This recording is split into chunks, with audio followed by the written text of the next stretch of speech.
आज सरस्वती शिशु विद्या मंदिर घुरका टिकला बड़बगार सप्तदशतम वार्षिक उत्सव ये अवसर में समस्त परिचालना कमिटी सदस्य सभापति संपादक समस्त को तथा शिक्षक शिक्षक गुरुजी गुरुमा मान को तथा अभिभावक अभिभावक मान को तथा स्नेह छात्र छात्री समस्त हार्दिक शुभेच्छा जनाऊँ। आज ये कार्यक्रम रे निश्चित भाव आमर मुख्य वक्ता भाव आम जड़े विशिष्ट शिक्षाविद श्रीयुक्त रामचंद्र दंसला महोदय उपस्थित थे।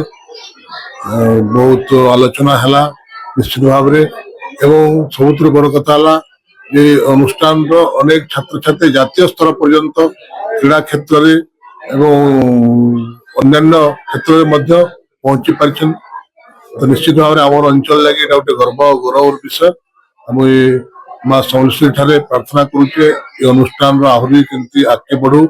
17 वर्ष भितर बहुत आगे आई तार अवदान अंचल अनेक भद्र व्यक्ति अनुदान आज सहयोग आई आगामी दिन में अनुष्ठान आहरी मजबूत हो जगार एमती भल मनीष आहरी आगे छात्र छात्री जाऊन देशर ना करुन भल भल दायित्व पदवी रही अंचल गर्व बढ़ाऊं कि मुई माँ समलेश्वरी ठारे माँ भारती ठारे माँ सरस्वती ठारे प्रार्थना करूँ। तेरे एभली किसी गुरुत्वपूर्ण खबर देखा चाहती आम चैनल को लाइक सब्सक्राइब और शेयर करूँ।